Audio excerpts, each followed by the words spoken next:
સામાન્ય વરસાદ પડ્યો અને રાંદેર વિસ્તારમાં આખો જે વિસ્તાર પાણીમાં ગરકાવ થઈ ગયો। પાણી ભરાયાના કલાકો બાદ મનપાના અધિકારીઓ સ્થળ પર પહોંચ્યા અને બ્લોક થયેલી ડ્રેનેજ લાઇન સાફ કરવાની કામગીરી શરૂ કરી। રસ્તો બ્લોક હોવાથી ટ્રાફિક જામ થતા વાહન ચાલકો પણ અટવાયા છે।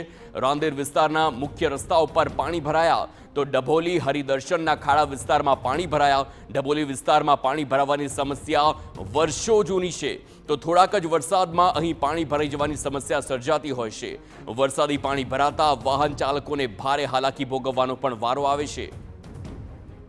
મનપાના અધિકારીઓ દ્વારા થોડા સમયમાં કામગીરી થઈ જશે તેવું કહીને લૂલો બચાવ કરવામાં આવ્યો, પરંતુ દર વર્ષે આ પરિસ્થિતિનું નિર્માણ આ વિસ્તારમાં થતું હોય છે, જેના કારણે સ્થાનિકોને ભારે હાલાકીનો સામનો કરવો પડે છે।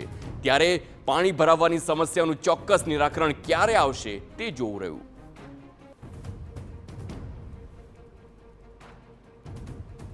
હમણાં પાણી કાઢવાની કામગીરી ચાલી રહી છે। પરિસ્થિતિનું કેમ નિર્માણ થયું એ તપાસ કરી રહ્યા છે।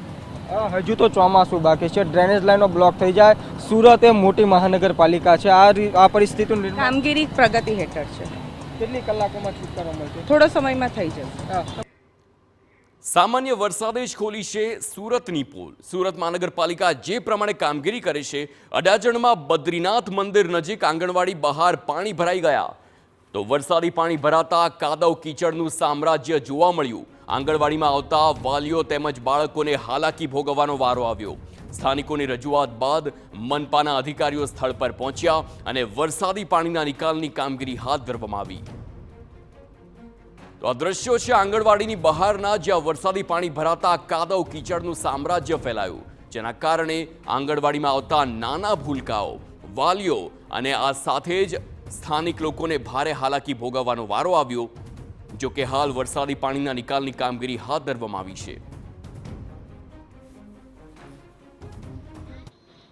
વહેલી સવારે વરસેલા કમોસમી વરસાદે સુરત મહાનગરપાલિકાની પોલ ખોલી નાખી છે। ઠેર ઠેર પાણી ભરાવાના દ્રશ્યો જોવા મળી રહ્યા છે। હાલ આપણે છે સુરત શહેરના અડાજણ વિસ્તારના બદ્રીનાથ મંદિર નજીક, જ્યાં સીધા દ્રશ્યો જોઈ શકો છો કે બદ્રીનાથ મંદિર નજીક જે આંગણવાડી આવેલી છે, આ આંગણવાડી બહાર કઈ રીતના વરસાદી પાણીનો ભરાવો થયો છે। વરસાદી પાણીનો ભરાવો થતાં સ્થાનિકોને તેમજ જે આંગણવાડી પર આવતા બાળકોને ખૂબ જ હાલાકી ભોગવવાનો વારો આવી ગયો છે। કાદવ કિચડનું પણ સામ્રાજ્ય જામી ગયો છે। લોકોને વાહન ચલાવવામાં તેમજ ચાલવામાં ખૂબ જ મોટી હાલાકી ભોગવવાનો વારો આવી રહ્યો છે। સ્થાનિકોને પણ સતત રોગચાળો ફાટી નીકળવાનો ભય સતાવી રહ્યો છે। સીધા દ્રશ્યો જોઈ શકો છો કે કઈ રીતે કાદવ કિચડ જામી ગયું છે। આ જે રીતે કમોસમી વરસાદ વરસ્યો, થોડા વરસાદના માં જ ઠેર ઠેર પાણી ભરાઈ ગયા અને લોકોને મુશ્કેલી પડી રહી છે। સુરત મહાનગરપાલિકાની ટીમો પણ હાલ કામે લાગી ગઈ છે। જે પ્રી મોન્સૂન કામગીરી કરવાની હોય તે કામગીરી યોગ્ય ન થતાં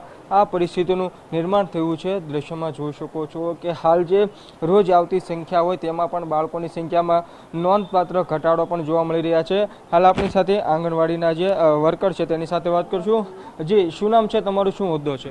મારું નામ પ્રિયંકા પરમાર છે, હું હેલ્પર છું।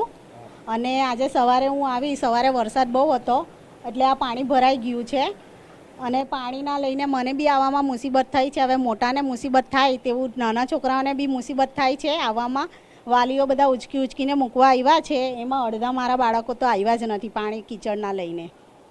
અને આ જે મેટ્રોની ચેમ્બર છે ત્યાં એ લોકોએ ગટર બંધ કરી નાખી છે, ચેમ્બર નીચે દબાવી દીધું છે મેટ્રો નીચે। અને બીજી બાજુ જે ગટર લાઈન હતી ત્યાં એ લોકોએ રોડ બનાવી દીધો છે, એટલે એ રોડના લઈને પાણી જવાનો કોઈ નિકાલ જ નથી, રસ્તો જ નથી પાણી। સુરત મહાનગરપાલિકાની ટીમને આ બાબતે વાકેફ કર્યા છે કે નહીં? કર્યા છે, બધાને કર્યા છે। અહીંયા જે આગેવાન છે રેવાનગરના, એ ભાઈએ તો સવારે જઈને બી કહીને આવ્યા છે, 2-3 દિવસથી દોડે છે। 3 દિવસ પહેલાં એ લોકો રોડ બનાવી ગયા હતા અને આજે હજી હમણાં હાલ પૂરતી એ લોકો આવ્યા છે। અકસ્માત થવાનો કેટલો ભય કે કઈ રીતનું છે? અકસ્માતમાં તો કેટલા સવારે ગાડી લઈને કે પડ્યા પણ છે, આપણે તો નથી જોયા, પણ બધા વિસ્તારવાળા કહેતા હતા કે ગાડી લઈને જતાં 2-3 જણા પડી ગયા છે, પગ લપસી જવાય છે, કીચડ ઘણું છે અને બાળકોને મુસીબત થાય છે આવવામાં। બીજી તો કોઈ પ્રોબ્લેમ નથી, બાકી બધું સારું છે। અને આ પાણી જો વધારે વરસાદ પડશે ને તો પાણી આંગણવાડીના અંદર આવી શકે એવું છે. બાળકોને રોગચાળો હા. થઈ શકે છે. બાળકોને રોગચાળો પણ થઈ શકે છે અને બાળકો સાથે કામ કરવામાં બાળકો વારે ઘડીએ બહાર પાણી જોવા દોડ્યા રાખે છે.